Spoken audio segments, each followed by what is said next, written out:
what happened to this show? When The Flash first started, throughout its first 3 seasons, it was the best DC-based show on the CW. Better than Arrow, better than Supergirl, better than Legends. For 3 years, it was the best one. Highest ratings, most award nominations, best reviews. And now we're here. And I don't even recognize the show that I'm watching anymore. So much so, or I'm having an existential crisis, because every time I've been passed over for a film job or a writing job, I always tell myself, hey, a better person got the job. Somebody more qualified, the best of the best. It is obvious to me that the best of the best are not working on the show right now. It's gotten to the point where that silly sketch that Warp Zone did, making fun of Flash Season 7, feels factual. And if you haven't seen that sketch, I'll put the link in the description box below. And I know what I'm about to say will sound insanely pretentious, and I apologize, but I honestly feel like I could go to Vancouver right now, take over that show, and do it better. And if anybody that is working on The Flash right now sees this and finds it insulting, I hope you do. And I challenge you to do things better. Because for the past 3 seasons, to say that this show has been bad would be generous. Because with every episode, with every season, they lower the bar and lower the bar to the point where the bar is at the center of the motherfucking earth. So suffice it to say, if you're watching this video to find out whether this year's crossover Flash Armageddon was good or bad, let me save you the time. It was bad. And I will do my absolute best to illustrate to you why it was bad. However, I feel like I shouldn't. I feel like I'm wasting my time and your time by doing so. I feel like I'm pointing out at something that is an uncontestable fact and explaining to you why it is so. Like I'm pointing at the sky and saying the sky is blue. And I have to explain to you why it's blue and convince you that it's blue when it's obvious that it's blue. So, let's talk about this special. Why not? Let's do this. You guys wanted this video. I'm giving it to you. And I always do my best to fulfill my promises. So here we go. Let's do this. Let's point out the obvious. So, this crossover already had strikes against it before an episode even aired. First things first. This crossover has the misfortune of being the one that takes place in between Crisis on Infinite Earths and the 10-year anniversary, which is coming up next year on October 10th. Yes, next year, October 10th, will be the 10th anniversary of the Arrowverse. In just a few months from now, this franchise will be around for a whole decade. Yeah.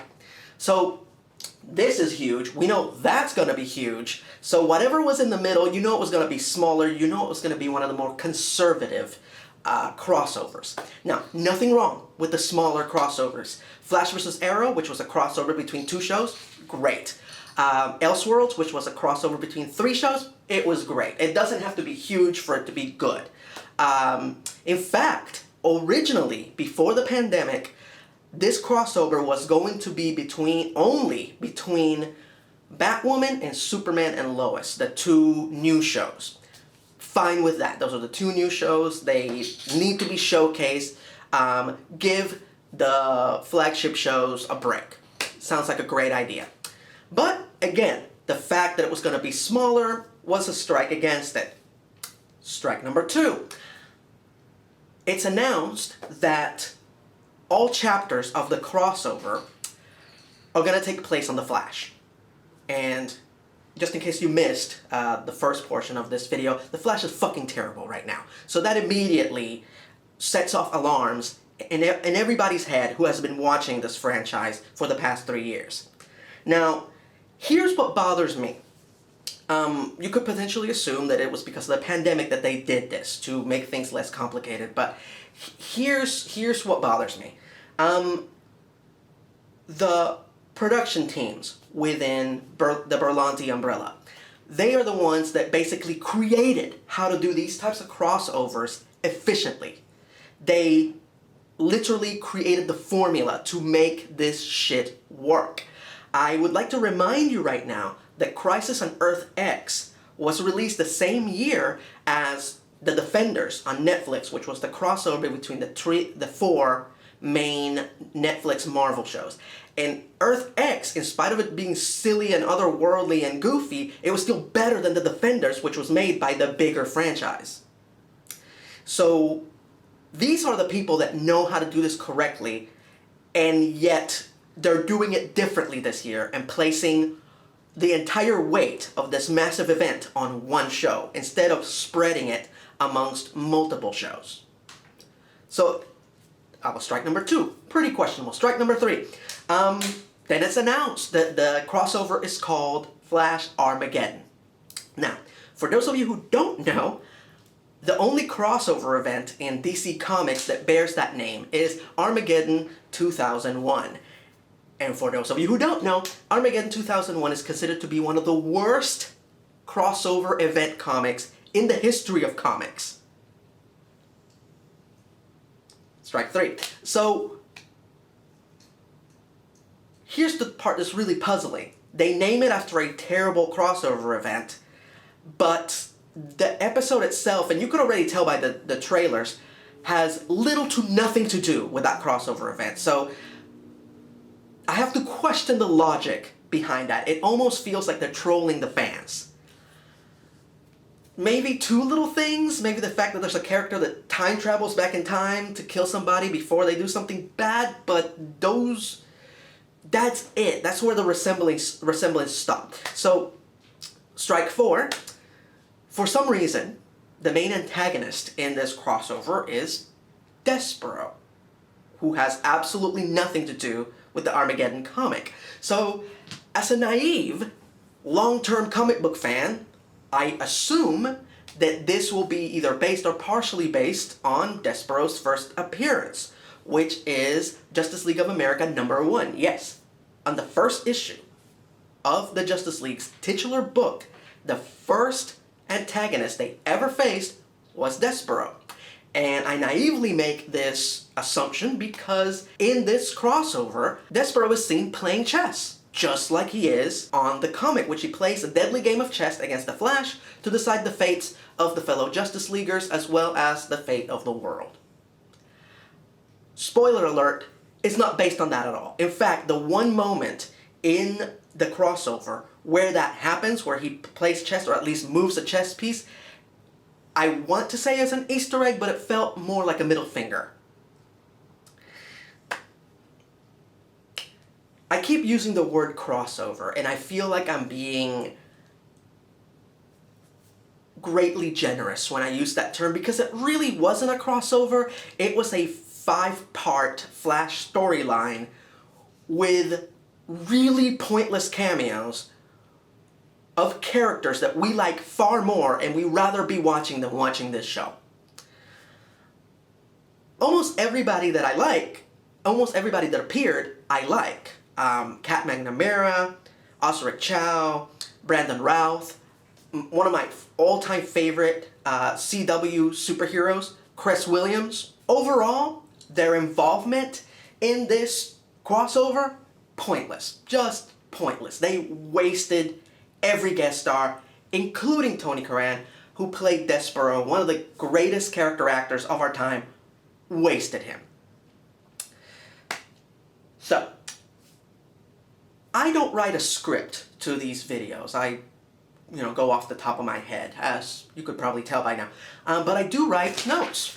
I do write notes and the main bullet points that I want to touch upon throughout the video. I tried writing notes for this video. Unfortunately, most of this first page deteriorated into just questions to things that didn't make any sense, where the creators, the writers, apparently have never watched the show before and don't care about the rules that are pre-established by the show or the plot points that have been set up by the show previously. The whole thing felt like they were just pulling stuff out of their ass as they went along. There's a lot. In fact, I could do a top 10 WTF Flash Armageddon moments video if I wanted to. I'm not going to do that. And I'm sure a lot of you, after this video is over, are going to post like all the things that you questioned while you were watching it in the comment section. Feel free to do so. Take it from me. Letting it out makes you feel a lot better. I'm going to condense it down to one thing. The moment in this event, in this crossover, where the creators hit zero barrier, where they hit fuck it, where this became completely unsalvageable. Now, for those of you who don't know, for those of you who had the great fortune of not watching this, the premise of it is that allegedly Flash destroys the world in the future. Despero, who apparently is the authority on the matter for some fucking reason, travels back in time to our present to kill the Flash before he does this. So the Flash travels to the future and discovers that he didn't destroy the world. What Despero saw was just minor destruction that was caused by the Flash's speed wake while he was trying to time travel back and fix things. So if Despero would have stayed longer in the future, he would have seen that the Flash didn't actually destroy the world and there was no need for him to travel to the present to try to kill him. My bad. Those are the professionals, people. Those are the people that are making this show.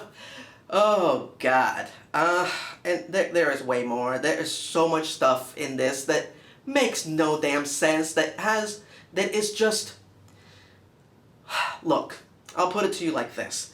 Before that moment, before the Flash and Despero have that conversation and reveals to him, hey, if you would have just stuck around longer, you would have seen that it didn't destroy the world. And Despero goes, oh. Before that moment, I honestly, truly believed that Martha was the most insulting middle finger to an audience in popular media. I was wrong.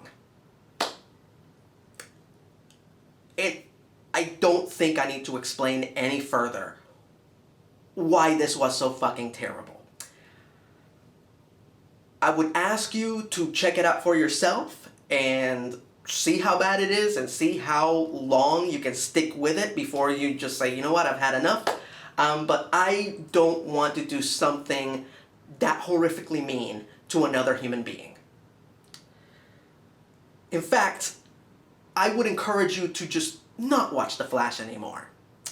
So here's the million-dollar question. Here's the thing that everybody asks me. If I'm so unhappy with the show, if I'm so angry with it, if I think it's just absolute heinous garbage, why am I still watching it?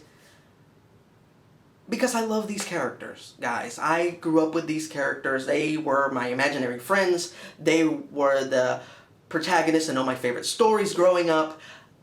They were the characters that I chose to follow and be a fan of over Marvel and every other comic book company. Since the John Wesley Shipp show was canceled in the 90s, I desperately wanted another Flash show. I desperately wanted this franchise to get another chance, and it did. And for 3 years, it was great. And then it became this.